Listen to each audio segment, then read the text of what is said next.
I get those goosebumps.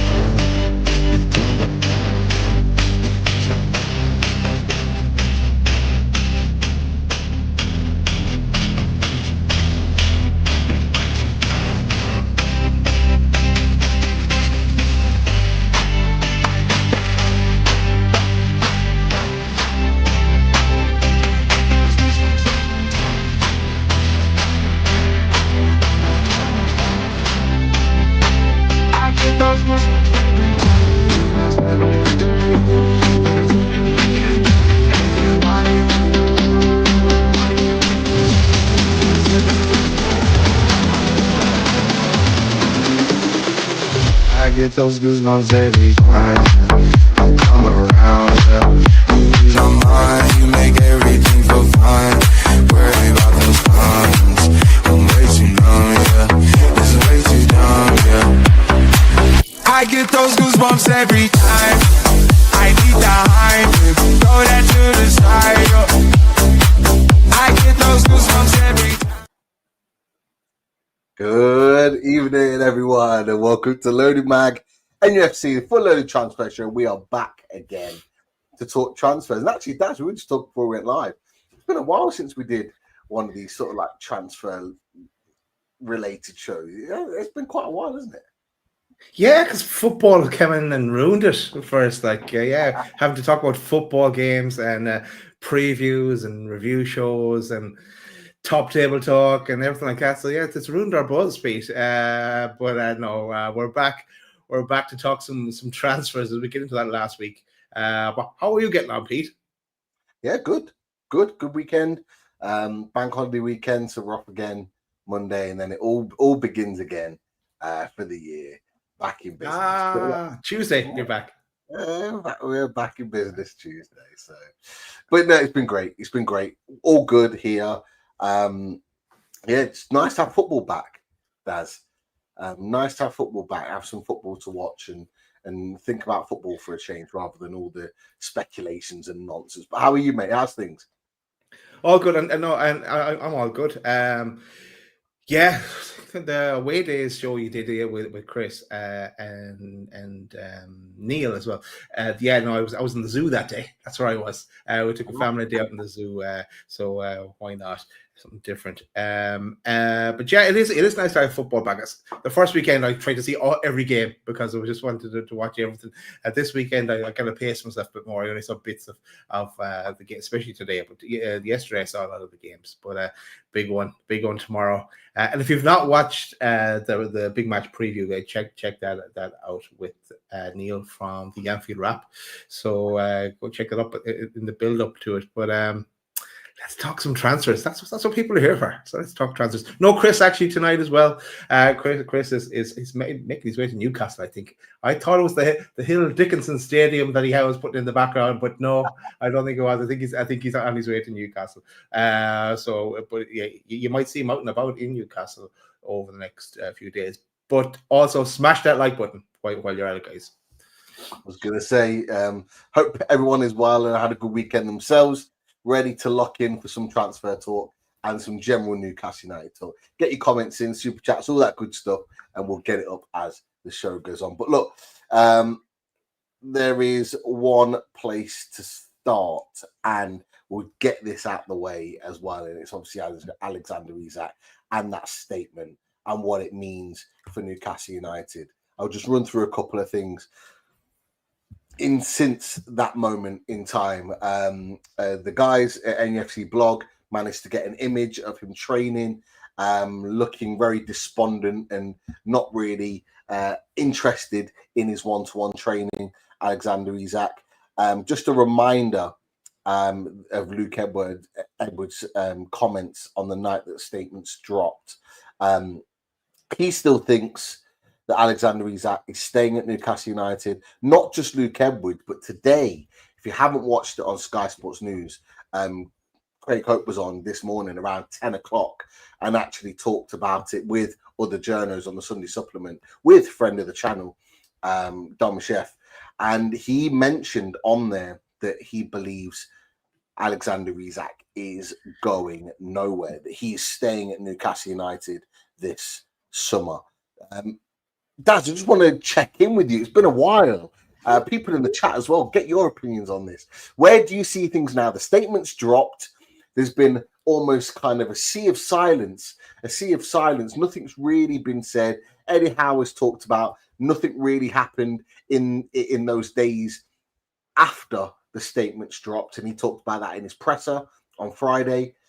Do you still see it as the same? Do you still see it as PIF have put their foot down? Alexander Isak is going nowhere, or do you think there could well be movement after the big game on Monday? How are you seeing it? Well, first of all, I missed the Sunday Supplement, and that was one of my favorite shows. So I after this, I'm going to set it up on recording, so I never miss it again. But I did. Ironically enough, I was just watching it before we went live. I was watching the Craig Cope because he's got it on his channel.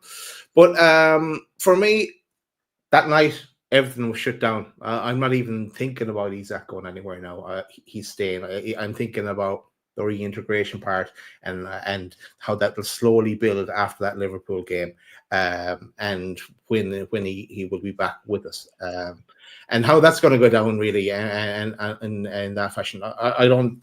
There is no way possible. And I did say a long time ago it was mission impossible. This one for Liverpool. Not even Tom Cruise could get the job done, but it's not going to happen.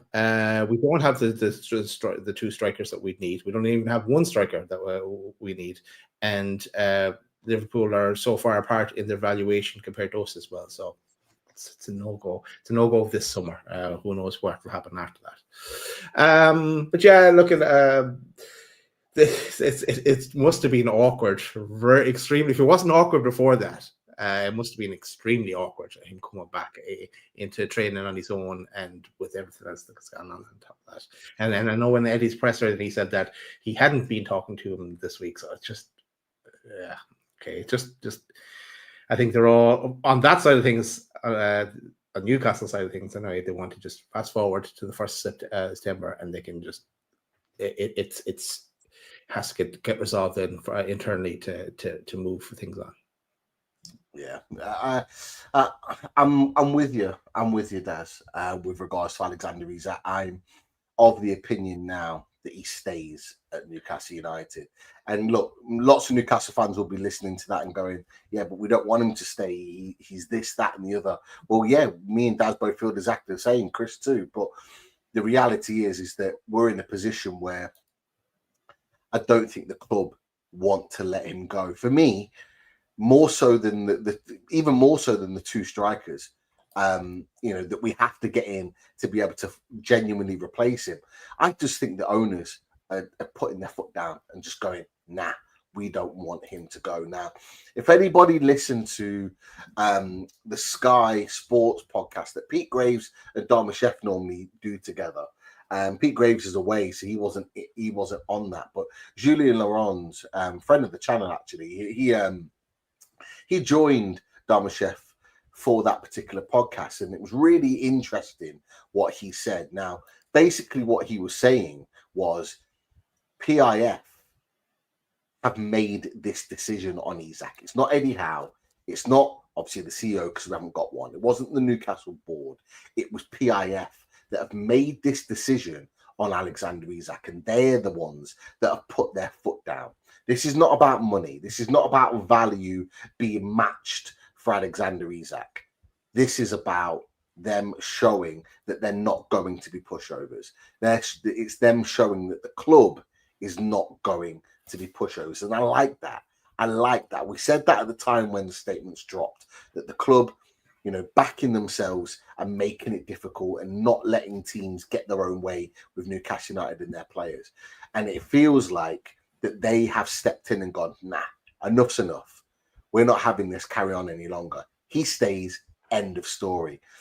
And I feel like that will be the case moving forward. Now, my question to you, Daz, in addition to that, is do you think after this game Monday that Liverpool will try again? Do you think they'll test Newcastle's resolve with another bid? Because there's a lot of rumours and murmurs around that after this game's done on Monday, that they will come back to the table and they'll put another bid in. Some people don't think they will. Some people think that they might. Where do you see it?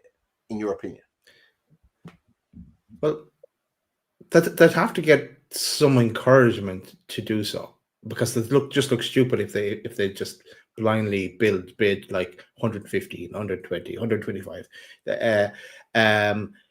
And Newcastle have been so clear about this all the way through. We're not selling, and until all our conditions are met. And if you have seen Luke Edwards trebling down on his tweet today, he's going nowhere. The PIF are not going to sell. So it would be. I don't see the point in Liverpool going in for another bid. It might be putting another marker down that we're interested in again in the future, but I don't see the point. It's not going to happen. As things stand, Isak is our only striker. Yeah, who's on strike. So it just makes no sense to them for them to do so. Unless, and I think Neil came out and says what is something they don't do, kind of bids just to please their fans, or those kind of arbitrary bids. What's the point? I wouldn't waste your time, lads. Mate, get your defender sorted. Actually, yeah. Liverpool, go get your defender or an alternative. You're absolutely right. There's a reason why I asked it, is because that's a thought that's going through my mind now. And you're right to mention Neil as well. Neil was great chat, great discussion with him, and he did mention that as well. But Liverpool have maintained that they're not going to put another bid in until Newcastle are at the table. Newcastle clear now and not going to be at the table. So lots of people, and a lot of it does come from the Liverpool side. Yeah, we're going to bid again. We're going to test the result. I don't think they will. I genuinely don't think they will. I don't think they'll come back to the table. And that just feeds into my kind of mindset that it wouldn't surprise me if we get some form of resolution after the Liverpool game. And I don't mean in terms of Liverpool signing Isak. I mean in terms of Isak and the club having a conversation, getting together in terms of organising where they're going to go next. I'm not saying he's going to be available for Leeds. I don't think he will. I don't think we'll see him until after the international break. But it wouldn't surprise me if there's some form of confirmation or even a noise of communication between the two after that game. Let's be honest, we knew it was never going to happen before the Liverpool game for obvious reasons. Yeah. Newcastle didn't want it to deflect or away from the game itself, and Isak was never going to want to be a part of that game, certainly from wearing a Newcastle shirt against Liverpool with all the speculation. It just wouldn't have fitted right. But I just have a feeling that after this game, Newcastle and Isak will have a conversation, and those things will start to get into motion before the Leeds game. I just have a feeling on it, but we'll wait and see on that. But yeah, I love the club's stance. The club cannot, Daz, they cannot go back on what they've been saying for the whole summer and for the months that have gone ahead. They just can't do that. They can't say, no, we're not selling him 150 million, this, that, and the other, and then all of a sudden there's an agreement and it's less than that price, and they've just kind of, it almost looks like they've given in. They can't do that. Did you hear, I read this, so I didn't actually hear him say it, but did you hear the thing with Troy Deeney was advising on? How he went about his move from Warsaw to Watford, and he was like, do all your running, and then when the ball is thrown in, just keep kicking the ball out of play, and just to disrupt training. How bad would that be that a player does that as a professional footballer, just to engineer a move? I just thought it was ridiculous.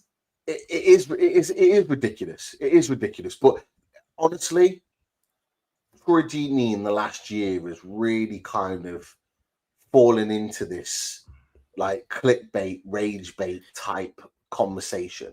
He was, before that, you could hear him on a show as a pundit, and he would have a half decent conversation. He'd go, okay, I don't agree with that, but I agree with that. And some of the things you're talking about are relatively to the point. But now he just seems to be rage baiting everybody. He's putting comments out there because he knows certain fan bases will react, and he knows Newcastle fans will react. For a player that says he would have loved to have signed for Newcastle and that St. James's Park was his favourite stadium and for years was a glowing reference to Newcastle United, all of a sudden he's seen an opportunity to point the finger at Newcastle or to wind us up because he knows fans will start banging the drum, ring into his call shows and go mad off the back of it, which brings him more kind of interest, more exposure, should I say. This is what he's doing. Like, no normal footballer would ever do that. Can you imagine just going into a training session, just kicking the ball out? Just imagine what your own professionals, your teammates would think of you, your manager. That kind of thing would get around very quickly. And maybe that's why he didn't get the moves that he thought he was going to get in his career, because people talk. People talk on those things. It's absolutely ridiculous. And look, for as bad as Isak has been, and he has been bad this summer, that would be an all-time low if Isak went to those depths. Let's be honest, it would. It'd be mad. But look, we don't want to kind of be sort of bogged down by Isak stuff. Like, let's move on. Yeah, we'll find out. We'll find out what happens after that, after the game, and we'll move forward. More importantly, Daz, and this is what we'll go to next, and people in the chat as well. To be fair, a few people in the chat talk about Deeney. I think Irish Assassins, but Deeney didn't get the moves he wanted due to the fact he was shy. Maybe so. He wasn't obviously the most gifted striker in the world. But yeah, you're right. I always go back to that move where Leicester just won the league and then they wanted him, and some things happened and it didn't work out. And I thought, flipping out, that would have been a big move for him. So maybe that's why. I remember having conversations with Nathan previously from the Matchday Lives, and he was all for bringing Deeney, and I was like, "No, you can't bring Deeney in." I'm delighted now that's proved right. That was glad we said well clear of him. Absolutely right. I'm going to go to an interesting one here, and it's involving our only current striker at the club, this man, Will Osula, because this dropped from Florian Plattenberg yesterday, and I thought this was massively interesting on a number of different levels. William Osula is one to watch until deadline day. 22-year-old strikers could still leave Newcastle in the coming days. There is interest from the Bundesliga by Leverkusen, Eric Ten Hag's by Leverkusen, Eric Ten Hag's losing at home yesterday's by Leverkusen have him on their radar, but nothing is advanced yet. What do you make of that? Like, is there a possibility that we sell our only recognised striker, Isak aside, that can actually be in the squad and play matches? Are we going to sell him before we even get a striker in? Like, what's the deal there? Yeah, it is a strange one, and of course Leverkusen themselves thought they had a striker out the door, but not so much out the door now either. I'm sure we'll get on to it in a few minutes. But yeah, it is a strange one. No, we said if we got strikers in, he needs game time. He needs to be playing regularly and not just kind of coming off the bench. But yet that's not even a loan talked about there. It's a sale. You know, so that is very strange. All right. Would you do it? Would you sell him permanently? We have no strikers. We have no one up front that apart from the on-strike Isak. Okay. But I'll ask you then. And Gordon, who has to play there now. Yeah, that's true. I still won't class Gordon as a striker. Neither would I. But okay, he's our only striker. It would mean we haven't got any strikers. But I'll ask you this question: can you see Will Osula leading the line for Newcastle United at any point this season? Yes, if we don't sign strikers in the next, because like Isak cannot, like assume Isaac is with us still. Assume he gets really integrated back. He still can't play every game. With Champions League game, that's assuming he plays. He can't play every game for us. We need someone else up front. And who knows as well? Like if let's say Gordon is injured, or Barnes is injured, or Ramsey, like the options on the left are limited for us as well. Then Osula has to play. So. Yeah, he's not ready though. We saw him preseason. He's not ready. I still think he's better. He looked better on the right for us rather than up front. And maybe starting games. No, not anytime soon. Coming off the bench and seeing out games, fine. Give him a shot that way, but not coming on with 2 minutes left to play. That doesn't give anyone a chance. Yeah, but maybe it's a case of lining something like this up if other things are at play. Like it's in a way, it's to me. I know we'll go bring up links from a few lads, but it's gone kind of quiet over the last few days for me. Maybe it's because of the bank holiday in the UK as well, or something like that. Craig Lee, it's just it's gone quiet. You were saying it, and it has gone quiet. I mean, for me, I don't see Will Osula lining up for Newcastle United as the starting striker at any point this season. He had his opportunity to show us what he was about when pre-season was in its full flow. And he played, and for me, he didn't perform. He didn't play well. And for me, I don't see him short-term, medium-term, and long-term as the answer for Newcastle United. That's just me. Maybe I'm being harsh with that, but that's my opinion. I don't see Will Osula being that guy for Newcastle United. Now, we paid 15 million for him at Sheffield United, or from Sheffield United. He'd barely played a first team level game for Sheffield United then, and we talked about that at the time when he signed. Yeah. He was about to be exposed in the Championship to a season of playing and being the guy. He has no experience of that. He's come to us. You're right, Daz. We talked about it last season. He played his best football on the right-hand side. I do not see Will Osula as a striker for Newcastle United. I just don't see it. So for me, if we can get a permanent move for him and we can get the 15 million back, or we can get more, if we can do a Lloyd Kelly to Leverkusen and get, say, 17 to 20 million for him, I'm pushing it here. I know I'm pushing it. But if we could get 15 million, which is what we paid, or a little bit more for him, for someone that's still young and potential and all that, and Leverkusen will see that, I would snap your hand off right now and I'd send him on his way. That's what I would do. Now, that's just kind of like, I know you're going to come back to that, so come back to it. But Graham's selling them, right? But what are you going to do? We've got we've had all summer to buy strikers. We after the right wing, it was the next position that we needed to get sorted.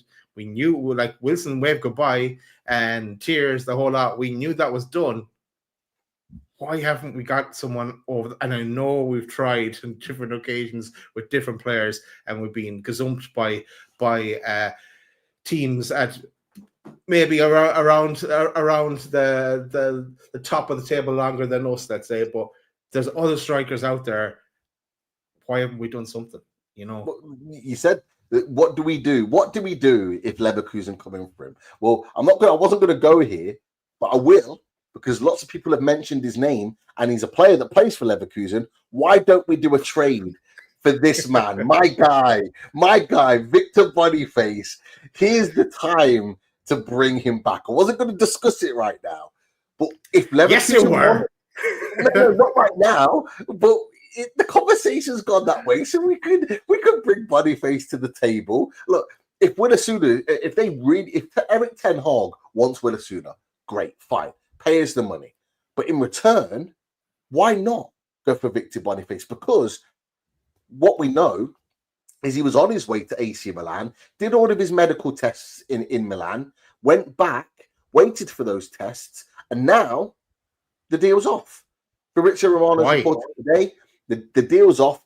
He did not pass his medical tests, despite the €5 million loan fee, and a €24 million buy clause in that particular deal. Absolute pittance for a player of his ability. Sasha Tavolieri is reported as well. They haven't decided, or AC Milan have decided not to sign Victor Boniface, according to doctors' opinions due to medical examinations. For me, it's a no-brainer. You get him on a cheap loan. You're not putting loads and loads of money out there, and you're getting a striker that's not just a good striker, but he's got European pedigree. He's played in European competitions. He's scored goals at Leverkusen. He's also, Daz, and I'm trying to sell him to you.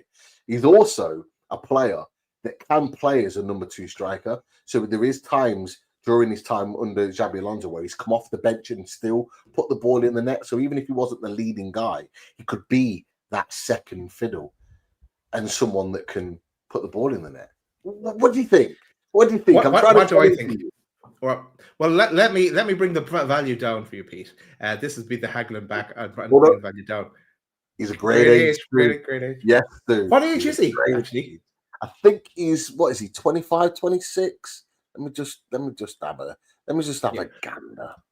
When you're looking at that, look, to tell you the truth, I've not watched an awful lot of him. I watched a bit of him last year or so when you started talking about him first, but he was just like, yeah, we talked about him. Move on. 24. But 24. He's 20, that's a great age. Great age. He's obviously going to Afghan as well. I think he's from Nigeria. I think he represents Nigeria. Yeah, that's right. Yeah. Okay, so that's fine. Look at the same situation with Wisa. We can't. We're 1 week left in the transfer window. Those arguments are out the window now. But the big question is, if you remember back, John Beresford, when he signed for Newcastle, this is not the Kevin Keegan days, but he failed the medical at Liverpool, and then he ended up going to Newcastle. And Keegan says, "You'll piss our medical because even Paul Bracewell passes his." So it's not those days. I'm sure the medicals in Newcastle are an awful lot more stringent now. So why did he fail it? That is the big question. What's the issue? Is he not 24? Is he 34 by any chance? Like Omofumbi Martins, or what? Have they done some dendrochronology testing on him of some sort? What's happening? Any indication? We don't know. We don't know. There's multiple reports out there as to what it could be, a potential previous injury or whatever it is. And look, Jordan Team for Life, don't start this, man. Don't start this. He failed in medical, right? And there's nothing wrong with my brandy today. So don't go there. There's nothing wrong with it. But what I will put back to you, Jordan Team for Life, and Daz, and you talked about John Beresford, a certain Demba Ba failed his medical at multiple clubs, including Stoke. But we took a chance on him. He passed our medical and became a top striker in the Premier League. So let's not do this, because that's a good argument. That's a good argument. That's happened. We've taken the chance, and he ended up being brilliant for Newcastle United, albeit in the Mike Ashley days. So we've been there and we've done it.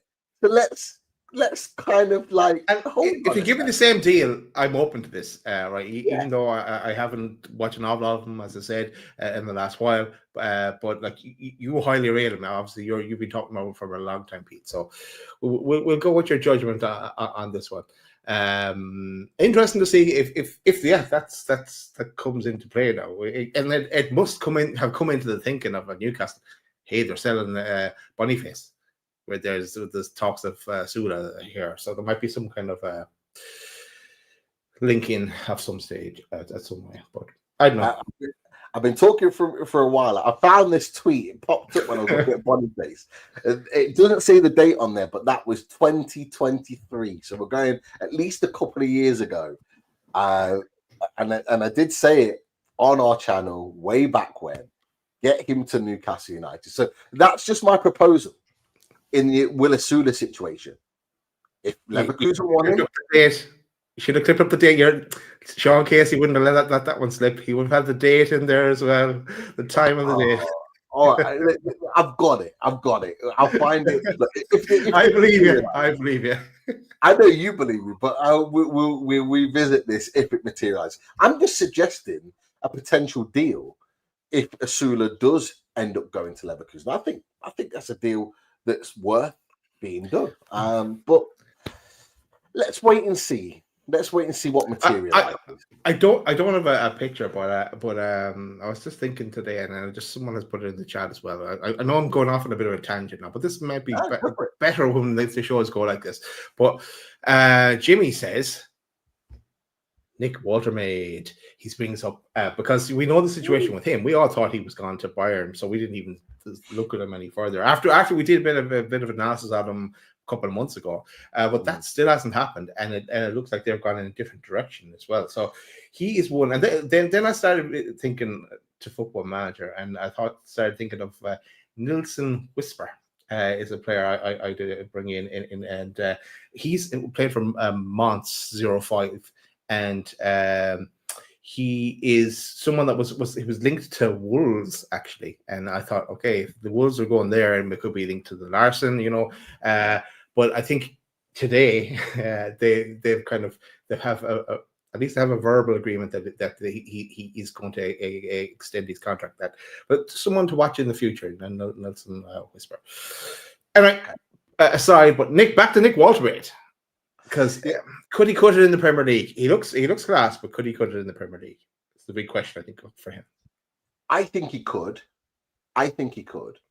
But there's obviously people got question marks around him. I don't think it's a case of teams being interested in him. I think there's a flock of teams, and I actually believe, I don't have anything for sure, but I would be shocked if Newcastle haven't been looking at Nick Waltermaid. But what I did read yesterday on Nick Waltermaid, because you're right, obviously the buying situation hasn't worked out, but I did read from German reports that Nick Waltermaid, and it said he's waiting till the last moment of the window to potentially sign for Bayern Munich. So I think it was in relation to him whether he was going to sign a new contract at Stuttgart, because I think Stuttgart have offered him a contract and he doesn't want to sign it because he wants to go to Bayern Munich. But it's almost a little bit like similar to an Isak situation. Like he wants to leave, he wants to go to Bayern Munich. He's not going to consider a contract or anything involving Stuttgart until the window's closed. That for me means that his head isn't moving anywhere else. That's kind of what I read into that, is that he doesn't want to move elsewhere.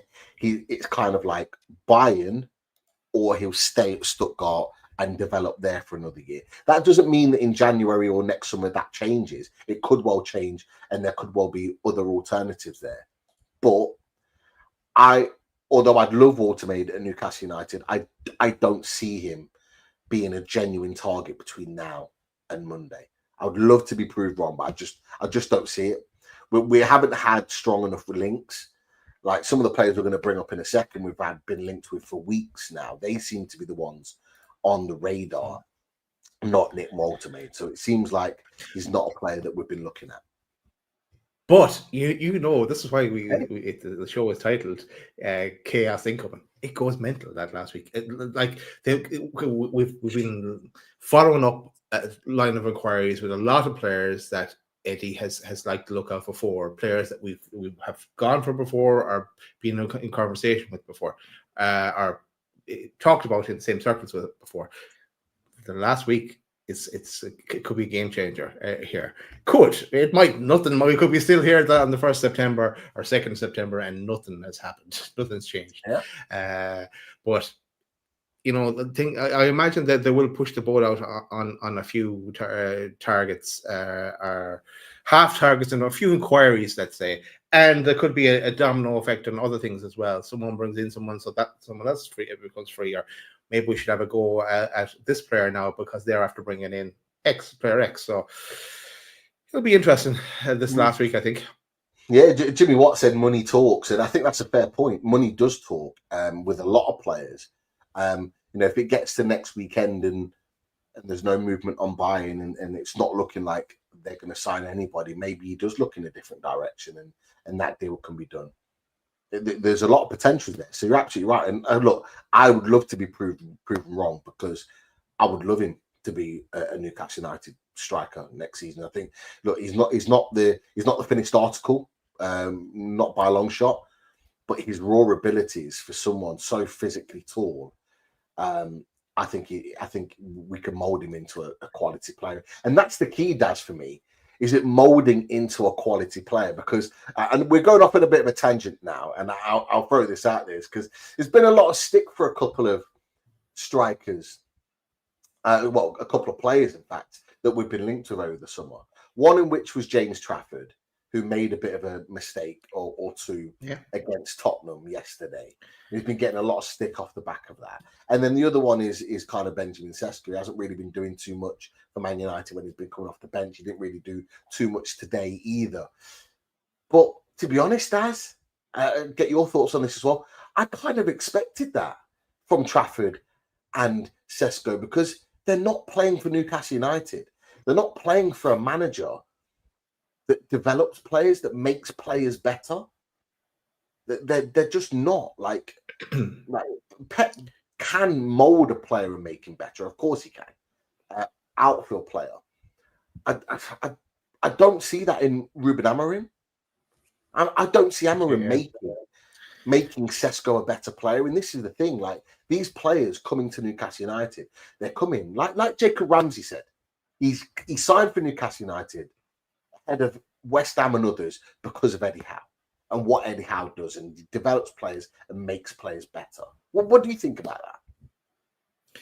Yeah, I think Šeško will come good, because I have him in my fantasy football team as well, because I'm thinking, do I take him out? But then again, I have Gyökeres and João Pedro. They did pretty well this week for me. But yeah, look, I was thinking the same as well, actually, watching a bit of the Man United game, that he would have started, at least started the game. I know Eddie does delay introduce players, but we have no choice. He definitely get more, have gotten more game time already with Newcastle, I think, and I think he will come good though, Šeško. He's that good that he will come good. If he doesn't snap him up later on down the line. But yeah, Eddie Howe is a selling point for making you better as well, making you a better player. What was the other context? How did we lead on to that? No, we were just kind of talking about player development on Nick Walter made in terms of where next. And that's why. Go on, sorry, Carol. Yeah, no, and he is, as we said earlier, a great age to be molded, you know. But then again, maybe everyone isn't. You have to be of a certain level of intelligence as well to learn the Eddie Howe playbook and take to it. And like maybe Osula isn't at the level to go to take the next step forward. And if that's the case, and he's potentially moving elsewhere, I don't know. That's how it all kind of this conversation started. Anyway, we kind of brought us back to this point in time again. So we've gone full circle. Yeah, we have gone full. Well, you got Boniface in as well as a marker out there. So yeah, you're happy now, please. Absolutely. Look, we've got 400 plus in the chat. I know Sophie's keeping an eye out and a couple of others on the likes. Make sure we get those likes up, people. Get those likes up nice and early. A number have just joined the chat. Welcome to the chat. Get your questions in, your super chats, whatever it is that you want to put in your opinion, and get them in to let us know what you're thinking about Newcastle United and the conversation that we're having. Just to before we move on, I think Fox has put Boniface suffered 2 crucial ligament tears in his career. Concerns with every medical he's had. Can't blame Milan, but you know, players do have them. That was the same thing with Demba Ba, like I mentioned before. Some teams didn't want to take a risk on him. Some teams did, and we benefited from Demba Ba. There's others. Callum Wilson had to cruciate ligament injuries before he signed for Newcastle United. We took a chance on him. Apart from the last couple of years, he was a brilliant striker for us. So it is what it is. It happens in sort of strikers, and when you make a transfer, people, there is always an element of risk on everyone you sign. Someone could be as fit as a fiddle, no medical problems at all. You sign them, they get injured just like that. Like, it happens. So everything is an element of a risk. And it's the same with character and personality and attitude. And here's another one that we're going to talk about as well. Johan Wissa, not necessarily injury related, but also sort of attitude related, because we know what's been going on at the moment. He has been pushing for that move. Took everything off Brentford related on his social media, everything else like that. We know from Lee Ryder, as he mentioned, that Newcastle are still trying to do the deal with Johan Wissa. They're still trying to get that deal done now. At the back end of last week, he was doing something Isak wasn't. He was training with his teammates. He was in training. Brentford had snapshotted that and put that out. Talking Bees or Talk Bees, one of the Brentford accounts, picked up on that one as well. However, there was rumours that he was going to be and expected to be part of the squad and playing against Aston Villa at the weekend. But Craig Hope did report on Saturday that he was all of a sudden not then expected to be in the squad, and he wasn't. He didn't play. Brentford won. Great result for them.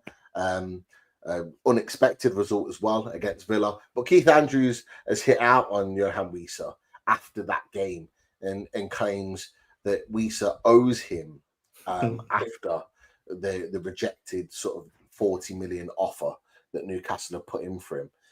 In addition to that, Graham Bailey's reported that Wissa is considering legal avenues as they consider taking action against Brentford regarding their reluctance to let him leave the club. Is this one that we should let go now, Daz? Are we in a position to let any striker just go now? Do you see this deal going on? Because it's been, nearly 4 weeks now? We've been tracking this Wissa situation. Doesn't seem to have kicked on. We're either 2 or 3 bids deep, and we're probably on max in terms of what we're willing to pay for Johan Wissa. It's still not done yet. How are you seeing this one going into the last week, mate? Well, I've never been sold on it. The deal for Wissa, and I think we have definitely stretched to our limit. It became more favourable as time went on because we're desperately in need of a striker, and he's a good player. But for the figures being mentioned, it doesn't make any sense. And then throw AFCON in as well, and miss him for up to a month. And then thrown the dummies out of the pram situation, and not being a model professional like Eze, as we gave the example. And yeah, we can't lay into Isak and what he's done and not also acknowledge what Wissa's done. Different situations, I know, and Newcastle are going into the front door with bids, and they're being rejected. But I don't think. I know it was talked about that we were just, it was kind of, if you rearrange the bid that we might get it done, but I don't think that's the case. I think Brentford want to hold on to him. I did watch that Brentford game. Brentford did really well in that game. Somewhat, I should say. There might have been a little bit of a snooze in between the first and second goal. The second goal they got ruled out. That might have woke me up. Yeah, I don't know. I think no, I wouldn't. If you give me Wissa now, yes, I would take him for sure. But I just don't think it happens now, because I don't think we should stretch to what they're looking for just because we're in such a desperate need for a striker. I think we should look elsewhere. I'm with you on that. I get what you're saying. This has been going on too long now, and I don't think Newcastle United bid again for Johan Wissa, in my opinion. I don't think we bid again. It's a case of we will just wait and see how happens with regards to Johan Wieser, whether Brentford are going to release him or not. I think the last time we spoke about this, we had the opinion that Brentford wanted to sell Wieser to Spurs, not Newcastle. I think that was the conversation a while the other day or midway during the week. You know, when it was Eze going to Tottenham, Richarlison potentially going the other way, and then it was a case of Wieser was then going to be sort of the replacement for Richarlison, and that's where Brentford wanted to sell Wieser. Now, obviously, that got blown apart because Eze ended up going to Arsenal. So we're in a bit of a no man's land, and it was really interesting because after, I think it was the video that Craig Hope did on Friday. It was on Friday or Saturday. He was saying that Newcastle wanted clarity on Wieser by then, and I think it might have been Saturday. They wanted clarity by that point on Johan Wieser. Now, obviously, we're sitting in Sunday night going into Monday, and there's still not been any conversation on that. I wouldn't be surprised if Newcastle, by the time that we finish the game Monday night with Liverpool, if there hasn't been movement Monday on Wieser, that we look in a different direction and we actually physically start conversations and talks and bids with other strikers, because you can't wait forever. You cannot wait forever. Now, you talked about it, Daz. You've never been sold in, particularly because of the age of the player. It's always been a sort of a question mark, and rightly so, to a certain extent. But there are other strikers out there that I think could come in and do an equally, or if not better, job than Johan Wieser. And I would like him at Newcastle United, but I don't think we should be going all over and all out to be able to do that, in my opinion.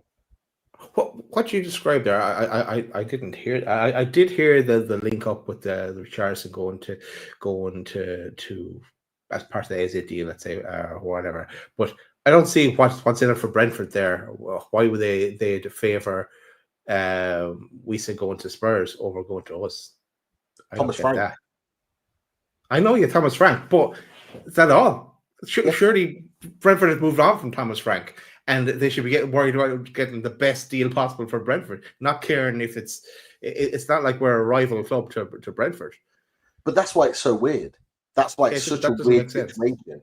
Is that and I'll give you my theory on why I think Brentford are doing it. But you would think that it happens in most clubs when a club takes a manager away from a particular club, and then they automatically, instantly get linked with players from that previous club. Normally, that club shuts it down and goes, "We're not selling to you because you've already took our manager." So it seems weird that Brentford are kind of going, "Okay, yeah, you can have our manager Thomas Frank, but yeah, you can also have Johan Wieser as well. You can also have that guy." But my theory on it is because Wieser only wants Newcastle. Yeah. Now, we know from reports, I think Craig Hope put it in, or no, it might have been Keith Downey actually that made reference to it, of the history of sort of North African-based players, like Demba Ba, Hatem Ben Arfa, Papi Cisse, etc. And that's one of the motivations, as well as wearing the number 9 for Newcastle United, because I think he wants that if he signs. They're the motivations why he wants to sign for Newcastle United. So the fact that he wants it so much is the absolute reason why Brentford are going, nah. If we have to sell you, we'll sell you, but we'll sell you to another club. We're not going to sell you to the one you want. It's very similar to what Newcastle fans are saying about Isak. We'll sell Isak to any other club right now, just not Liverpool, because of what's happened over the summer. So I kind of hear it, but that's my theory on why Brentford desperate not to sell Wieser to Newcastle, because it's almost like Wieser's getting what he wants in the end.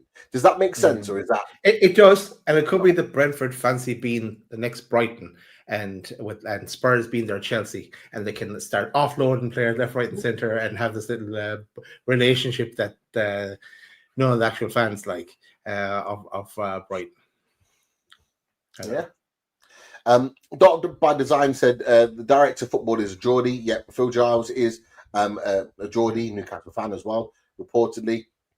You mentioned that we haven't got one. Well, we have because Ross Wilson is going to be taking the reins, but I think it was pre-agreed, and Craig Hope, Keith Downey both talked about it. It's been pre-agreed that he doesn't sign up for us until the window's shut, and this is what they were saying. The deals are done for the CEO and for the sporting director, but they won't be finalised until the window's done.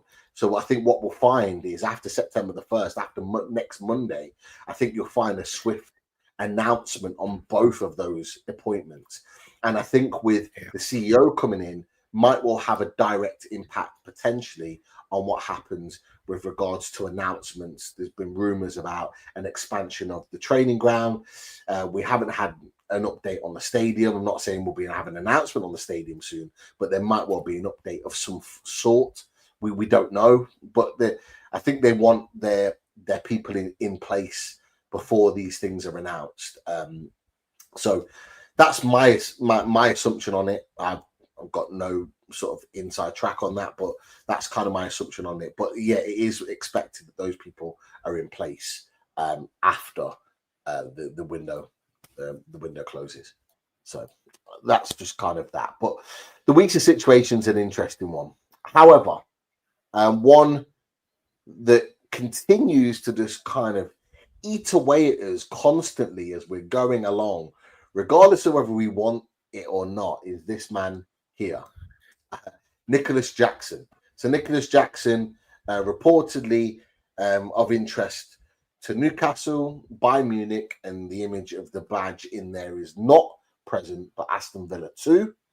What was reported before on our last show, that Nicholas Jackson favours Newcastle United, that was talked about previously. What we do know is that although Scott Wilson mentioned Newcastle have been given the green light over Newcastle have been given the green light over Nicholas Jackson, but I think it's because he wasn't in the squad on Friday for their game against West Ham, and that's almost kind of sending sirens off and lights off to say that he's available at that point. Ben Jacobs reported that Nicholas Jackson is still expected to leave Chelsea in this window, and that Villa, Newcastle, Bayern Munich are the teams to watch. Milan have inquired, but hasn't gone any further than that. Fabrizio Romano talks about big movements. That was this weekend. I think that was yesterday, in fact, Saturday. Big movements ongoing around Nicholas Jackson. Definitely set to leave Newcastle very soon. Sorry, Chelsea very soon. Understands that Newcastle and Bayern have both called for Nicholas Jackson in the last 48 hours.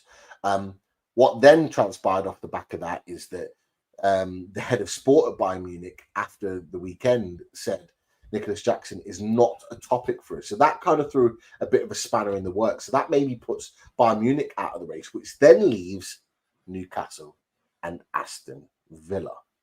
Daz, in your opinion, do Newcastle execute a move for Nicholas Jackson before the window shuts?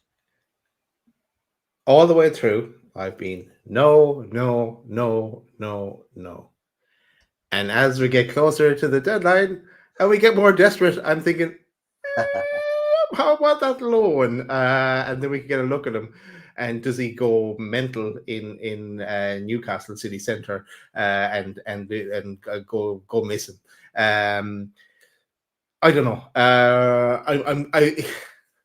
I'm still no, but I'm getting more desperate as time goes down. And I wouldn't take any notice about Fab and Ben are saying there, because they're just pushing the agenda with regards to Jackson. And so I don't know. I think it could be one that comes into play at the very end of the window if we're still desperate for a striker.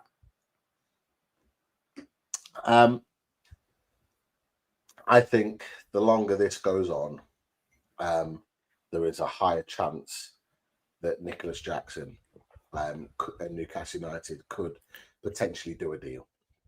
Whether I would want that or not is a different conversation. But this seems to be one of these strikers that is clearly available right now. Clearly available and ready to go and move to another club. My issue with this is that I don't trust Nicholas Jackson. And I've said this right from the beginning. I don't trust Nicholas Jackson. I hated the fact that he could have been a potential Isak replacement. I don't want him to be an Isak replacement. He is not nowhere near the level to be an Isak replacement. There are good things about his game, and lots of people have come back in that argument. There are good elements to his game, but he is not an Isak replacement. This is to play alongside, or like to share the load, I suppose. Yes, absolutely. If Nicholas Jackson was to come in as a Wilson replacement, I wouldn't mind it so much. There's still elements of his game that I don't trust about him. His temperament is one, and we've seen an example of that. His finishing is another. He does score goals, but he misses far too many chances. The bit that I can understand why Eddie Howe wants him is the work around his game. So his work rate, his high pressing, his battling abilities. They're all the kind of fundamentals that Eddie Howe wants in a player. And he has that in abundance. He does a lot of work off the ball that helps Chelsea's team. He could do a lot of work off the ball that helps Newcastle's team. They're the bits that I don't mind about him. But it's the other areas of his game that are not right. His finishing's a massive issue for me. His temperament is a massive issue for me. I can live with that if he's a second striker. I can't live with that if he's going to be an Isak replacement. That's kind of where I am with Nicholas Jackson. And that's why when the links first came about, I was adamant I didn't want him at the club. As this starts to dwindle down, I'm now more inclined to see it potentially happen, but it has to be that either a top-level striker comes in to replace Isak or Isak stays. That has to be the fundamentals first before we get Jackson in. Would you agree with that? Disagree? Were you on the same lines, Daz? Yeah, no, look, I am Pete. I think he's definitely not an Isak replacement because we're not selling Isak. We covered that at the start of the show, and to me, coming in as the I know Big Tank doesn't like this talk of Wilson replacement, Isak, but he as an alternative striker for us, that would do fine. And Ed, again, under Eddie Howe, he might be able to fix him a bit because he does need a bit of fixing. And I think with a loan with an option to buy, I think we're safe then, and not a loan with an obligation to buy, or maybe an obligation if a certain threshold is met, then we can, whether it be games or goals, or whatever that case may be, then we can manage that situation a bit as well.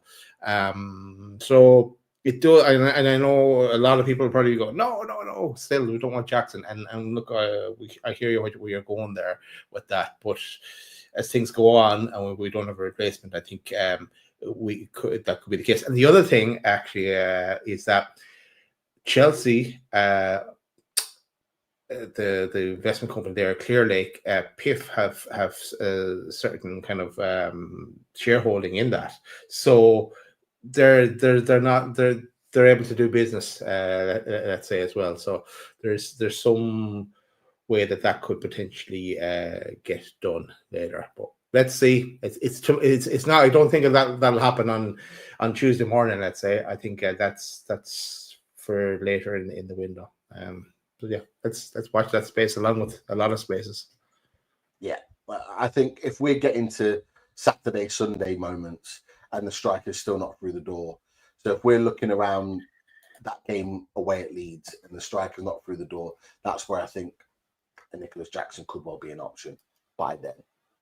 But I think Newcastle will go full steam ahead with other options before that moment. So Nicholas Jackson is definitely one to watch for Newcastle United, but maybe not the priority as it stands. But someone that could well be a priority in all of this is this man, Jurgen Strand-Larsen, at Wolves. Now, at the back end of this week, there was lots of talk around Jurgen Strand-Larsen, not from the Newcastle end, but from the Wolves end. And Liam Keane has been one who is a reporter on Wolves that's been talking a lot about Jurgen Strand-Larsen and Newcastle's move. It says Wolves facing a real fight to keep hold of Jurgen Strand-Larsen as Newcastle pushed to sign the striker in a £60+ million deal. It says Wolves are in a similar position, also need to sign 2 forwards with limited time left. The Wolfpack did put a tweet out. Nathan Judah in a podcast, I think with Liam Keane, did talk about the fact that he was reporting that Wolves and Newcastle were around 5 million apart in valuations for Jurgen Strand-Larsen. Hasn't been confirmed by anyone on Newcastle's side. Said there has been talks with Jurgen Strand-Larsen, but not any serious talks. That's what Newcastle United's reporters are saying. The game on Saturday away at Bournemouth, he did come off and he looked visibly sort of like frustrated, annoyed. He was seen kicking a water bottle as he came off the pitch and was heading his hands as that image was caught, I think, by Liam Keane, had taken the actual picture. What was interesting for me, Daz, is that there was one perspective from a fan who reported on this. It said, never seen a player so disinterested than Strand-Larsen this afternoon. Moping around all game, going half-assed into 50-50s. Looks like a player playing for a move for sure. That was quite telling as well. Now, it was reported, and I didn't have it up there, but it was reported by, I think, Craig Hope that Jurgen Strand-Larsen was really keen on the move to Newcastle United. He wants that move, and maybe that was him reacting to that in a particular way. Ben Jacobs did mention that Jurgen Strand-Larsen is not for sale. That is the stance from Wolves after the game against Bournemouth. You'd expect that to happen, though, from Wolves. They're trying to keep their player. But what do you make about the Jurgen Strand-Larsen links? Do you think there's a genuine chance? Talks about 5 million apart in sort of value. And what do you make of that 60 million potential deal that could be done if that was the case? Look, he was on loan last year. They made a permanent this year. It was 30 million or something they got him for, I think. 23. It's weird because some reports, like some have said it's 23 million, 23.3, something like that. And then some have gone 25. I don't know whether they've just gone to the nearest and just assumed. But it was between 23 and 25, the deal. Either way, I actually think the fee is a bit crazy. That 60 million plus fee. For me, 50 million is enough. And he's a lot of work to be done on as well. Again, as a sorry, Big Tank, as a Wilson replacement, he's decent. He's only 25, and he can work with him. He'll hold his value as well. Norwegian international, did well last season. Can kind of hold the ball up as well, a bit like in the kind of Delap kind of mode. But I don't like this where this is going. And I did see that they needed to bring in Wolves need to bring in 3 more players or something like that. So that they don't fancy selling it at all. So, but maybe it goes over the heads of people and it gets done. I don't know, but you can't be going too far north of 60 here. It seems to be too much for him. For me, yeah. I've got a question for you and people in the chat as well. Are we in a position? Are Newcastle United in a position with a week to go to be haggling over fees? And are we in a position to be worried about overpaying at this point? Where do you stand on that?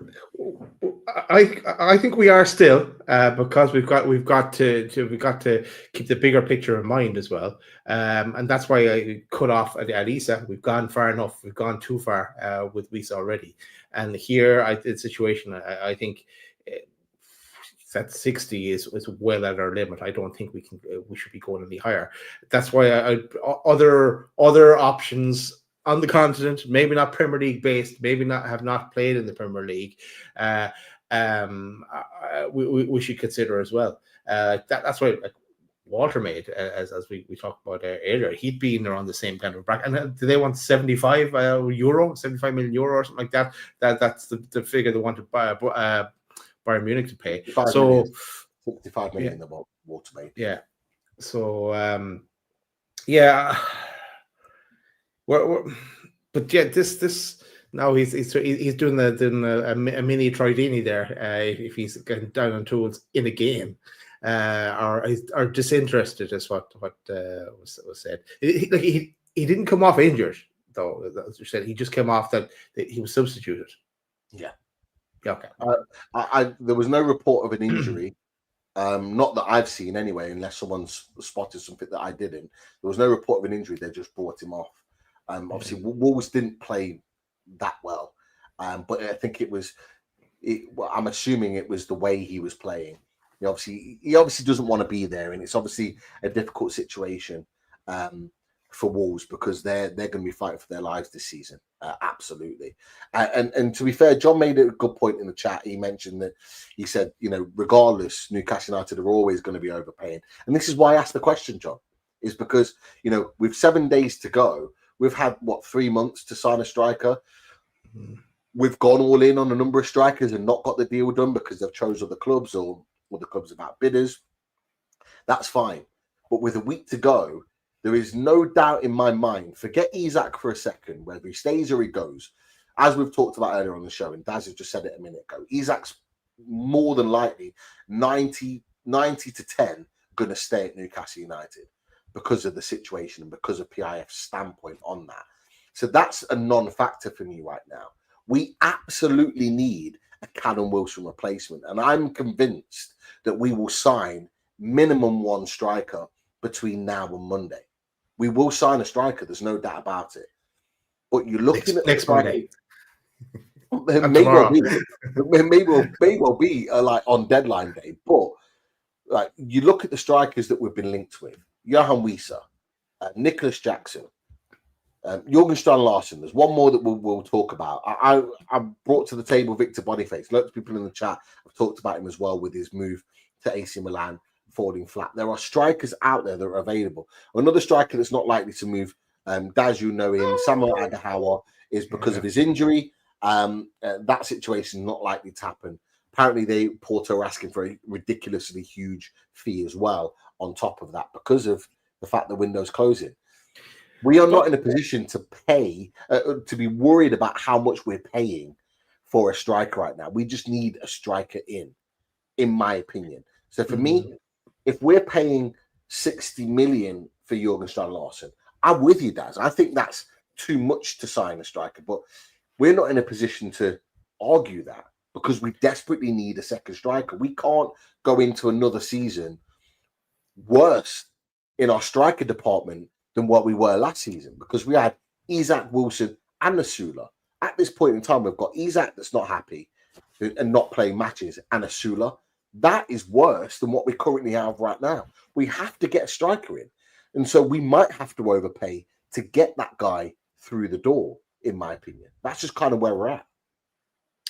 Yeah, I think there's overpaying and there's really overpaying. And I think I'm happy that we at this stage, because we're in desperate need, that we overpay by 5 million, but 10 million plus, no.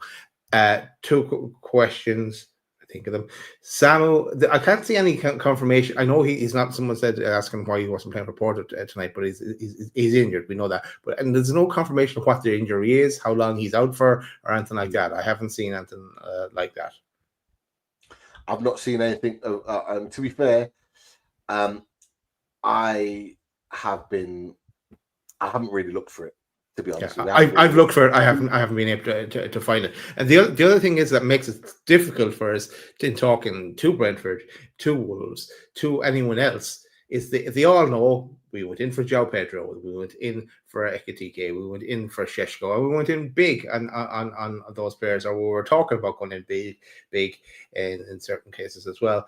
And so they all know that we're willing to pay big for a striker, but it's paying. There's the one thing paying big for an elite or potential elite striker, and paying for a good striker that can become a bit better.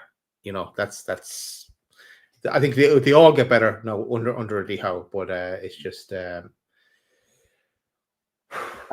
Would you would you be okay with the Strand Larson deal if it was sort of 50 million plus 5? So 55 all in, because that's almost like what Wolves are doubling their money. If they're paid 23 to 25 million, they've doubled their money within a summer. So they're getting double money for him back. They can then go and invest it elsewhere. 50 million plus 5, 25 years old, international. I'll take that, but it's when I see 60 million plus, it's that kind of worries me. So that's my stance there. The one thing I'll say on that is that we have seen crazy fees been bandied about and then players not go for that. We saw Anthony Elanga, for example, at 65 million, 60 million, not anything below that, and then we end up signing for 52. Like we've seen like it was the same with Mohamed Kudus. Mohamed Kudus, I think, signed for 50 or 55 million, something like that. But it was reported they wanted 70 million, 65 million.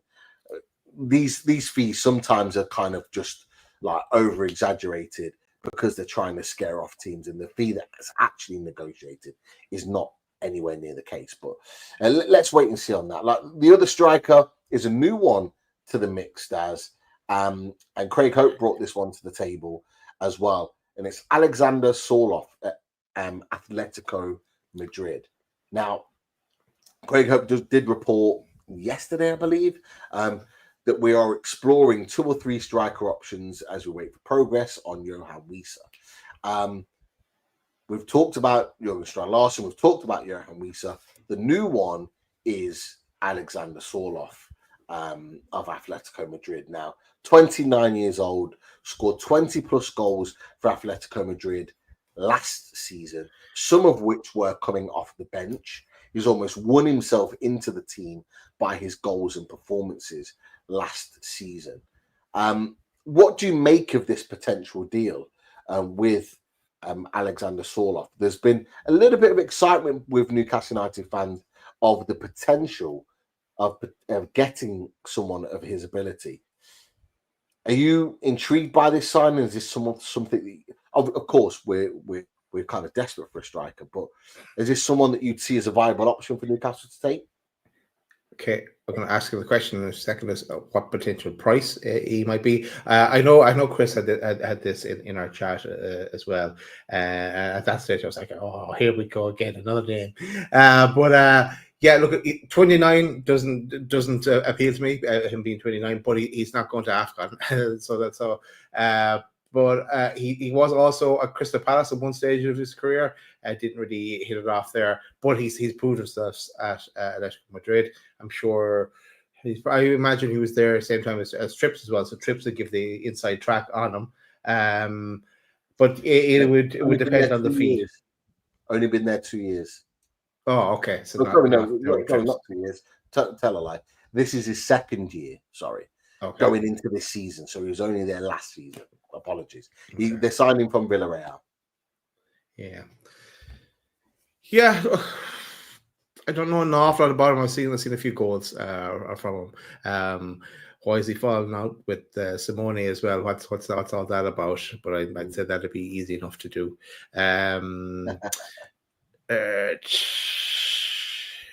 Depends on the fee. It's been bandied about. And then look at, you'd weigh up all the options then, and you'd go who we're going after here.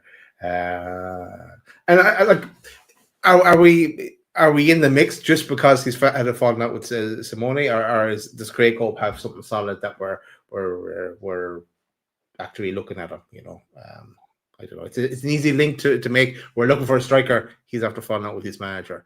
You know, it's an easy link to make then.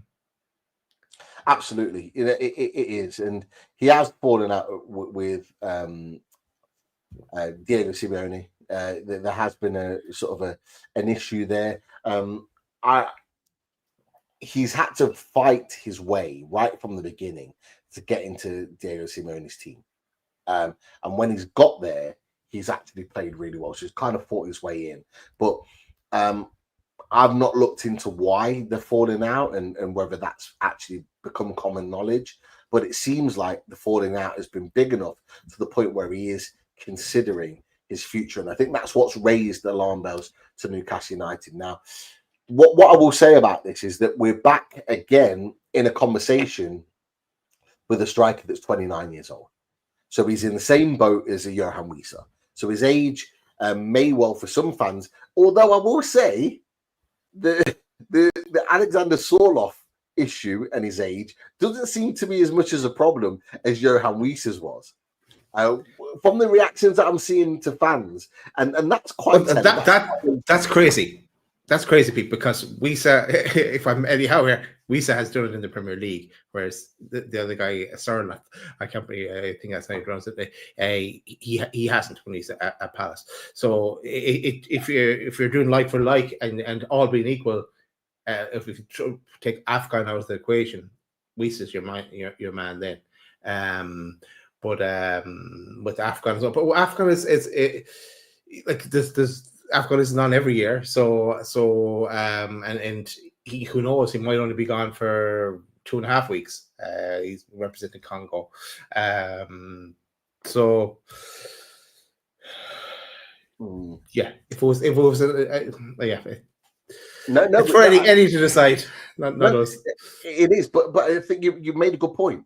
Is that maybe they're not as against the age part, because it is a double whammy with Johan Wissa. He's 29, but also he misses the AFCON for that month. And although that might not seem like a big thing to a lot of people, it is to Newcastle United, because it's right in the mix of the Christmas schedule, and it's right in the mix of Champions League, which now continues into February. So it is a big issue. And so you're absolutely right to consider that. So we're getting a 29-year-old who's got international pedigree. He's done it in the Champions League, and he's scoring a ton of goals. Like, he scored last season, 24 goals last season and 2 assists. So 26 goal contributions over the course of the season. Now, a number of those in those 50 appearances were off the bench. He wasn't starting all of those games. But what you see from that is longevity, because on the back of that, they signed him from Villarreal, having scored 26 goals that season and 6 assists. So 32 goal contributions is why they paid the money for Alexander Sorloth. And then if you want to go further back than that, he scored in his season before that, I think that might have been at Leipzig, 16 goals. So he's got that pedigree of being able to go to a team and do the business. And so, 32 million euros Atletico Madrid paid for him. There'll be an interest in his age and how much we can get for him in that deal. What do you? I'll ask you this, because David Cook's right. I do need to feed the meter. I just need to put my light on a second, because it is dark. I'm watching the only light that I'm getting. I'm watching the Real Madrid Oviedo game at the moment, so that's the only light that I'm getting in. It's the only reason you can see me right now. So I'm just going to click the light. But Daz, what do you think is a really realistic fee for Alexander Sorloth that you would pay for? My answer here is why Pete's gone. And I saw what the chatters said in the chat is, I wouldn't be paying any price. Samu is back for me. I see that your chatters have said Samu was only out for a month. I'd sign him. I'd pay the 80 million to get him. And forget Strand Larson, forget Wissa, forget Sardat, forget everyone else. Bring in Samu. And then you have the potential then to bring in maybe the following year when Isak does go, that you bring in someone to play alongside Samu. Would you sign him? But you've heard me there. Would you sign Samu knowing that he's only out for a month? I would at this stage. And that. Get Isak back, play Gordon there still. Okay, I hear what you're saying. But my issue with that is that you are not going to get Samu at 70 million? You're not going to get him and keep Isak at the club. That's the problem. So, Why not? So Why not? because I personally, I think if we're going to sign Samu is someone that will be your Alexander Isak replacement, in my opinion. He can be next season, but he'll have a season with Isak. And like for me, all the way along. So do you think each time we went for João Pedro, Ekitike, and Sheshko, each time was that we would have sold Isak in each if we got any of those? Because that's the kind of figures we're talking about. Knowing what we know now, in my opinion, I think Ekitike was definitely an Isak replacement. So was Sesko. I'm still not quite sure on João Pedro. I think João Pedro could have been a makeshift. But as we saw with Chelsea are interchanging João Pedro with Delap. I think they kind of both played. But for me, look, I would absolutely go Samu and Isak. I would absolutely, but I think a Samu signing triggers Isak's departure. So then we're looking at we'd have to then go and sign a second striker, and then it goes to the problem: can you sign two strikers in 7 days? No, you can't. That's just my opinion on it. I would love Samu to be that guy. Yeah. And you could probably, if Isak's head was right and he was playing week in, week out, you could probably get away with for a month playing Isak and Samu getting recovered. And then you've got them both back in tandem and playing in the bulk of the season. Absolutely. But I just don't see it. I just don't see us going for Samu knowing that Isak's staying at the club. I think it's 1 in, 1 out for that particular signing. I think for Wisa, for Sorloth, for Boniface, for Jurgen Strand-Larsen, I think those 4 players are players that you can sign and have on the bench and interchange with an Isak, and that would be okay. I would even go as far as saying you could start them and have Isak on the bench and then interchange that way. But I just think that deal with the amount of money that's at play, because if we're talking 70 million, we're talking Sesko Ekitike money. Yeah. Which, if we're saying that they were replacements for Isak, then Samu would be as well. And that's I'm willing to go a step further, Peter. I'm willing to offload Matt Target. I know. Hold me back. Off Matt Target. I'm willing to let Lascelles go, and I'm willing to let Willett go. So just to make that Samu deal happen. Who says no? Who says no? Arrest me. So, get me this 100K a week back into the club, please. And look, we might as well just quickly touch on it whilst we're there. There has been no confirmation, but Keith Downey and others have reported that Matt Target is in talks with a loan move to Middlesbrough. We don't know how much of the percentage of the £100,000 a week, I still don't believe it, that's being paid by Borough. I imagine not a lot.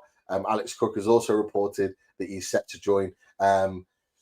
Mike McGrath said yesterday it had been completed. I don't believe that, and I think he's still been seen in training. So I think Mike McGrath has jumped the gun a couple of times with Newcastle United recently, and he might well be right, but it's not been confirmed yet. But yeah, if we could save some of that 100K a week and throw that towards the Samu, then yeah, I wouldn't be against it. I love Samu. I think he's a fantastic striker, and I think he does play in the Premier League within the next couple of years. I just hope it's for Newcastle. But I just see that move being an Isak replacement rather. I see it being next summer, Daz. I see us getting Samu next summer when Isak does leave the club. That's kind of where I'm at. No, I know. I get what you're going, especially when we only play one striker up top, really. But we had a bit of a conversation, Pete, in our chat as well about you were talking about a potential Matt Target replacement. Do you want to go down that road? I want to lead you down that road. Yeah, look. What I will say on here, not what we were talking about, not yet anyway, is that if we let Matt Target go, we absolutely have to get a left back in. We absolutely have to get one, because you've got a situation where your fullbacks are Lewis Hall as left back. Tino can cover there or be the guy, fair enough. So you've got two. But then you've got Kraft, who I'm not comfortable with playing regular football, thumbs up. And you've got Kieran Trippier. So you've got two there, but you've really, in all honesty, got three right backs and one left back, if we're being honest. No, Lee Owens. I agree with you actually, Lee Owens. I thought he was saying Dan Burns should play left back, but he's actually said he should never play there again. No, Stu Amos. Dan Burns should never play left back Newcastle United again. It shouldn't happen. Now, I know you're going to throw one into the mix. I know. I'm kind of work my way into that conversation, so go on. Yeah, no, because when we have this conversation, I said, no, I won't say it in the chat. I'll be shut down, but I'll bring it up here in the show. And I want to alert you to a young, up-and-coming left back, can play left centre-back, and his name is Alexander Morfinho from Bolton. From Bolton. Could be Irish, could be Ivory Coast International, not quite sure. Has a word with his agent, and he is willing to play left back, to be that left back for Newcastle. That Lewis Hall, now I say Chris Hall, that Lewis Hall backup into the season. Will Eddie give him his chance? That is the question. Is on Alex Murphy. That it's a big one. Or will he go out on loan? I really don't think. I saw where you were going with that in our conversation that we haven't had here a lot live, but I can't see, with everything else that's going on, I can't see us going down that route that you were mentioning. Now, to answer Sophie's question really quickly, I think Ashby will go out on loan. I expect him to at some point, because that's then 4 right backs that we're adding to the mix. I'm going to disappoint you, and Alex Murphy, I know he watches the channel, I apologise in what I'm going to say here, but I don't think that's the right option that Newcastle should be taking this season. With how many competitions we've got, he's had a little bit of exposure to first team football in pre-season, which is what we expected, and I'm glad he did. For me, for Alex Murphy's development, he has to go out on loan. He needs a full season at a club where he's starting week in, week out, and playing week in, week out in his preferred position as left back. I think he is a left back. He's played left centre back for us at times, but I think he was signed predominantly as a left back. He needs to go and get a proper loan. For me, he's not an adequate replacement for Lewis Hall. Just imagine if Lewis Hall, because this is my issue, Daz, and people in the chat, is that Lewis Hall got injured. Matt Targett was nowhere to be seen. And straight away, Livramento was shifted at left back. And Livramento could play there and he's good. But we're trying to develop Livramento as the future right back of Newcastle United. He needs to be fighting out with Trippier there. And we need, for me, a viable option. Someone, in my opinion, with a little bit of experience, hopefully maybe a little bit of Champions League experience, that can play left back, that can be an understudy to Hall. Hall is the starter. He's the guy. When he's up and running, he'll be starting for Newcastle United week in, week out. No doubt about it. But we need someone that's a viable option that can come in and do a really good job and that we can trust to do a job in games over the course of this season. Now, can we find that between now and the end of the window? There's 1 or 2 players that I think could be a good suggestion for that. Let's come back on another day. Someone's put Rico Henry in there. That wasn't a name on my list, but I like him. I like him as a player. I think he's brilliant. Brentford, not easy to deal with. Brentford could be an issue there. If we had 6 months after the win. Yeah. Well, we don't know what state Rico Henry's in, because he had a longer than an anticipated period out. He had well over a year out with his ACL injury. So we don't know what the side effects are of that. And we haven't seen him have a sustained period of time playing football. So, but yeah, and John W just put, he's not always injured. He just had a really bad injury with his ACL. Yeah. Carl Walker-Peters, Sophie B, I said it at the time, and he's wasting his way away. He's wasting himself away at West Ham. Him and John Clare Tadibro are two examples of players that when you pick the wrong club, your ability plummets. Walker Peters coming off the bench against Chelsea. Walker Peters should be walking straight into that West Ham team and starting week in, week out. It's a joke. It's an absolute joke. He is wasted at that club. He'd have been perfect as that understudy. Absolutely perfect. Anyway, Yeah. there are others out there I agree. that could be not. I do think, Daz, that I know we're desperate and the priority should be absolutely a striker, but I do believe that we should be looking to sort out our left back situation. I really do. I think that there are players out there that we could look at. Should I tell you my two suggestions? Go on. You have two. I knew you had one. Yeah. Okay. This one, the first one, hasn't got as much Premier League or any Champions League experience. But I wouldn't be against having someone like a fellow Geordie, Leif Davis, at Ipswich. Genius has put it in the chat. I wouldn't be against having him. I wouldn't be against bringing him in and him being an understudy. He would walk over fire to come to Newcastle United. That's the type of player I want. Be an understudy. The other one, and it would divide opinion, but I've always rated him, has had his injuries, but I would take him as an understudy. I have to stress that. Is someone like Ben Chilwell at Chelsea. Isn't going to play at Chelsea, hasn't got a future there, but got Champions League and Premier League experience. He's not going to play week in, week out. He's purely an understudy. For me, Ben Chilwell is better than Target. He offers an attacking threat. He's a decent defender. He's got a good delivery. Whether we could get him on a cheap deal or not, Final Boss is saying, please take him. I would have someone like him as an understudy to Lewis Hall. They're my two options. There's a Leif Davis, a Geordie lad, love to play for Newcastle United, or a Ben Chilwell. I think Ben Chilwell's 29, 30 right now. But he's someone that you bring in that can sit in the squad and just be a guy there. That's who I'm looking at. And I'm only saying that because we've got a short period of time to work from, and he's not getting any minutes at Chelsea. He's not in any squads, not being considered at all. And he's someone that you can take and bring in right now. Roberto Carlos, John Arisa. Yeah, I've seen this.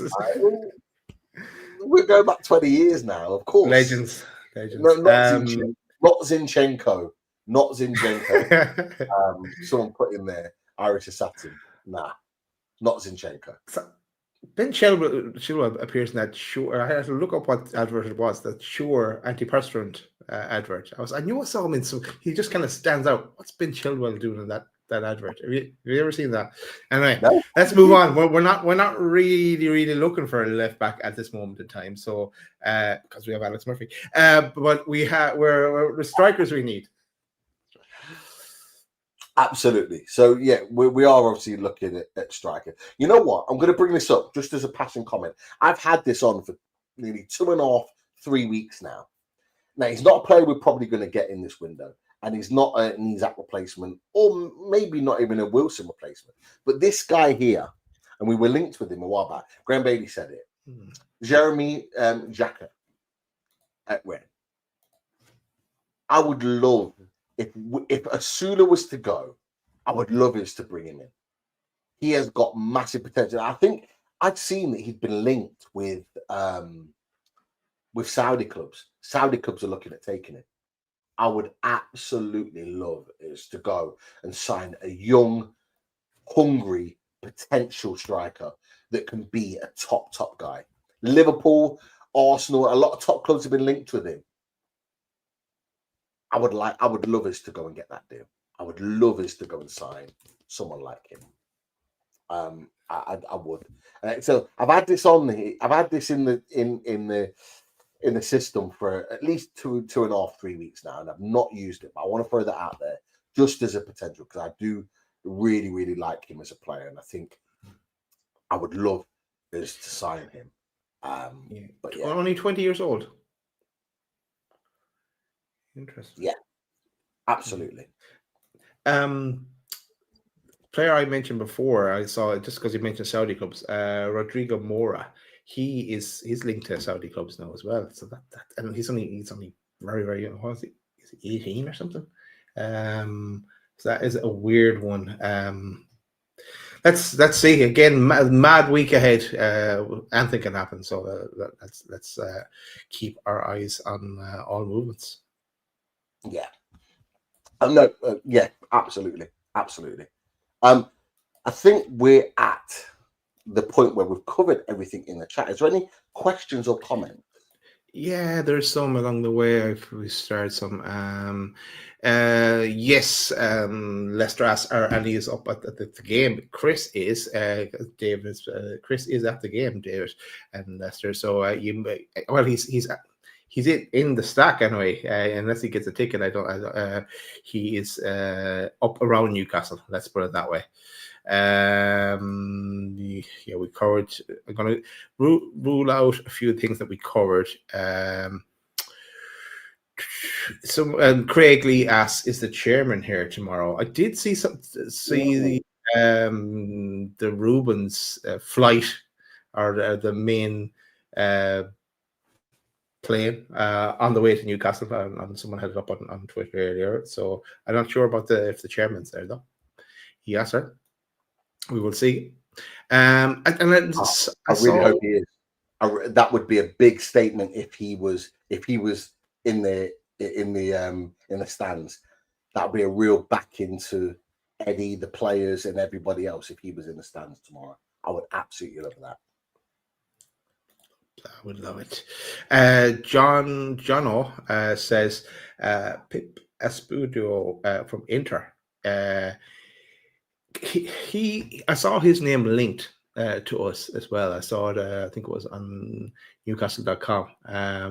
And I don't know an awful lot about him, to tell you the truth, but he's like 20 years old or something as well. And Eddie does like to keep an eye on the Italian market, and Fab did say watch Newcastle in Italy. They weren't finished initially after we got Malik Chow in, so who knows? Name that could appear again. We've got a new member, Harry L21. Cheers, Harry. You've become a loaded ultra. Thanks for joining us.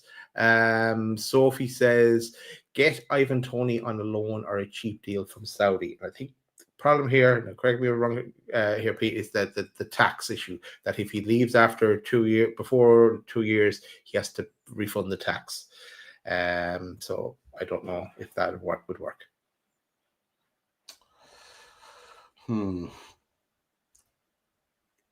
Has it been possibly, because they have to be there 2 years to be able to get their full payment, I think. So yeah, that could be an issue. But you know what? There's a few people have been throwing Ivan Toney out there. I didn't think. I know it was reported he was unhappy with some of the training over in Hong Kong, but I didn't think he was happy in terms of like wanting to leave so soon. So I think there's that element too. Every time I've seen him talk, he's been really excited and happy to play over there. So I'm not sure he's ready to move back, if I'm honest. I don't know. I don't know how that one works out. I can't see it happening though. Tony. David Cook asks, is Waterway not the German Chris Wood? For me, he'd be the German Isaac. From his style of play, from what we saw before. He's he's got a different skill set to Alexander Isak. That's what I would say. He offers something a little bit different. Alexander Isak's got that explosive pace in and behind.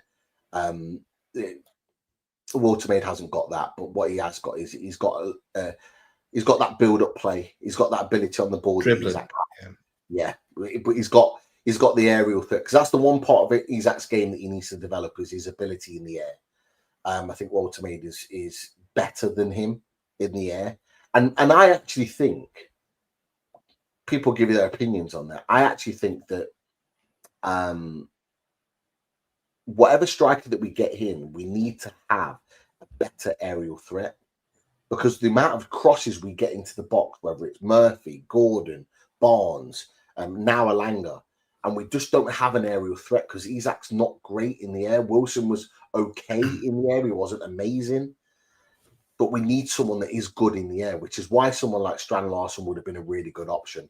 Alexander Sorloth would be a good option because he does score goals with his head. Wisa, less so. Samu, absolutely.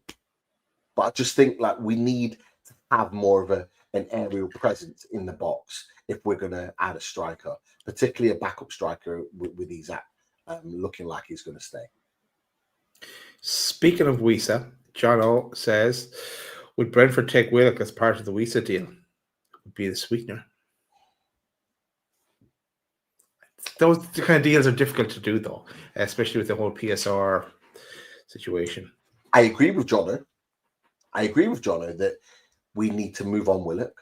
I think if we can, between now and Monday, I think we absolutely should. But I think there's other teams out there that would need a centre midfielder.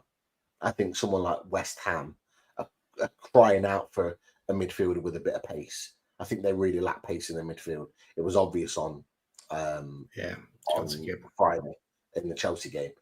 I think if we were to offer someone like Willock out there, that someone like West Ham between now and Monday could potentially buy. But it just seems like the club want to keep hold of him for a little bit longer. But this is where we need to try and maximise Will Osula, Joe Willock. If we can get a chance to get that money back into the club, this is where you move on a couple of those players and try and reinvest. That's what I would do. But I think a lot of people in our chat have talked about in the last week or so about Willock moving on. I think he needs to move on. Let's go to another question or comment here. It comes in from CrowFox24, who's also a member, but he seems to have had words with Chris Hall because he says, forget Wisa and go after Rasmus Højlund as the number 2. Not for me. Not for me either. Still talks of him going back to Italy, isn't there? Højlund. I think he will. I think he will, Daz. I think Napoli have been looking at him. AC Milan, I think, might now look at him again with the Boniface deal not happening. I think he needs to go back to Italy and play regular games. I'm not sold on Højlund. You know what? I need more of a sure thing. Regardless of who is coming in as a backup, I need someone that's confidence is not on the ground, that's not on the floor, that you've got so much work to build them back up. And that's what you've got with Rasmus Højlund. You know, when we're looking at, for example, Alexander Sorloth that scored 23, 24 goals last season. Johan Wisa scored 19 goals last season. Jürgen Strand Larsen in the Premier League scored 14 goals last season. You're talking about strikers that we're bringing in that are coming in with confidence of putting the ball back in the back of the net over the course of last season. You're looking at Rasmus Højlund that was not just missing chances and not scoring goals. He was looking really poor in his all-round game. I don't want us to take a chance on a guy like that, whether it's backup or as a replacement for Isak. Not for me. Not for me. And he said, Jackson's the best of a bad bunch. Would you agree with that? Are those strikers that we're talking about a bad bunch? I'm not sure. No. They're just like we talked about it a couple of months ago. The next rung down, we have to go for because we were maybe going too high too soon, or being blocked off by other clubs in getting those players. Just when you mentioned confidence at an all-time low, it's not as low as this guy, but Tino Verma, his confidence was shot to bits, and he was not suited to the Premier League. And I think Højlund is not suited to the Premier League either. I think he needs to get out of the Premier League and go back to Italy, where he's more comfortable. I agree. Right, let's move on to the next one. It comes from Stu Amos, and he says, "Do you think the list of Wilson replacements and Isak replacements is now fully merged into one master list that we take two from?" So this is what Craig Hope had said in the past. But your thoughts here on this one, Pete? Yes, well, absolutely, because I think we're looking at. Hold on one second. I'll talk about this in just a second because Boniface has reacted to the medical situation. Yes. But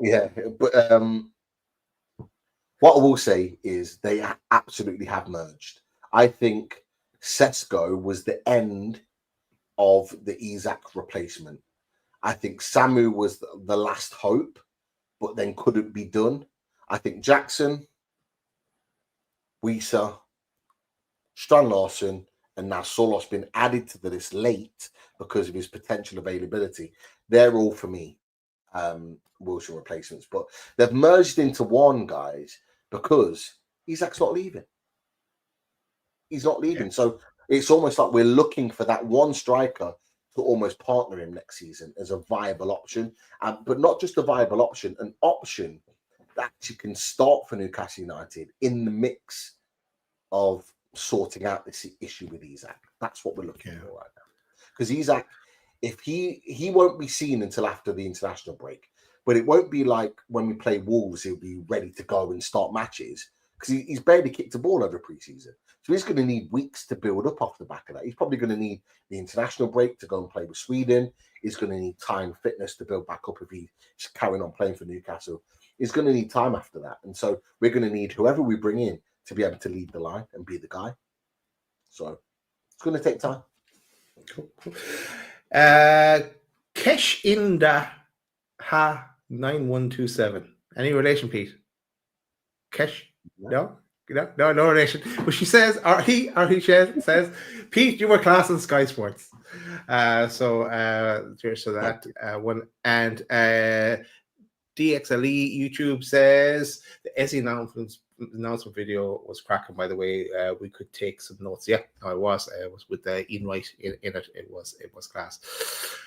Let me see where we go into this one next. We're getting close towards the finish line here as well, guys. But for Load of Mags, how many goals will Anthony Gordon score as centre forward in 15 league matches and 5 Champions League games?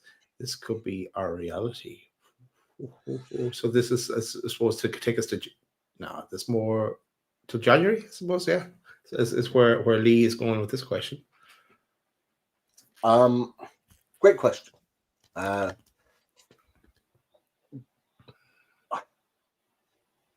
a mainline striker, I would say in a season, probably between 10 and 12. And I think a few of them would be penalties. I've got an issue with Anthony Gordon. I'm seeing everything that I needed from him in terms of his attitude, application, his work rate. I've seen all of those things which are excellent in preseason and in the game against Villa. What I'm not seeing is a clinical side to his game, and I need to see more. That's whether he's a left winger or a striker. So we need goals from him. We've got this issue with Isak. We haven't got another striker to come in. Regardless of whether he's a number 9 or a left winger, we need him to add goals to his game this season. The season where he was brilliant, he got 10 goals and 11 assists or something like that. We need something similar from him again this season. We need to share the load on the pitch. And I'm throwing down the gauntlet, not just to him, but to Anthony Elanga as well. We need goals from him too. We need assists from him too. We need those guys to make the difference. We can't just put all our reliance on an Isak or whoever is partnering him this season to get all the goals for us. We need to share the load. So that's my only issue with him. But if he played the whole season up front, including the fact that he would be the penalty taker if Isak's not there, for example, I would say between 10 and 12 goals for me. What about you, Daz? I don't have an answer here for this, but I refer back to his comments after the Aston Villa game, where he says that he sees himself playing in the centre, up front, as he moves through his career. And then I'll refer back to the Anfield rap Neil, who echoed that and said that I don't see him playing as a striker. I think he's a class winger. For me, he doesn't. I know that they're getting the pace to get in behind, but prove us wrong, Anthony Gordon, and start scoring a few goals. Tomorrow night would be perfect to start that one. The ball rolling. So I don't know. Too difficult to make a call in that league, and I know it's just a guess, but still too difficult. Let's score one first. We'll go from there. Just a reminder as well, just from Giniesta, he says, close the chat for 1 second and hit those likes, please. Yes. Nice one, Giniesta, and make sure you have done so as we start to wrap up the show. I think you probably wanted to go, Pete, to did you want to go to what Boniface said? I will. I'm just grab it in just a second. I did want to throw up hold on, have I got it? Have I loaded? I'll throw up the Boniface response, and then I'll one thing to say. So this is his response to the reports of him failing a medical. So he just referred to them as clowns everywhere. So you can read what he said. At least we know he can speak English. Yeah. Kinda. He's wrote it in various different ways, but yeah, he's basically saying that it's rubbish. I mean, you'd expect him to say that because obviously that could potentially impact him on a move elsewhere, but he's obviously very vocal on that with regards to that, and I understand it. I understand it. The one thing I wanted to mention is I apologise. I got mixed up with regards to Jeremy Jackett. Jeremy Jackett was a replacement for Jamal Lascelles because Jamal Lascelles has been linked with the move away. It was reported in The Athletic that he could well be sold between now and the end of the window, and he would be my replacement for him. But I was thinking as a third striker, this guy from Lyon, and we've talked about it before, but this guy here, Georges.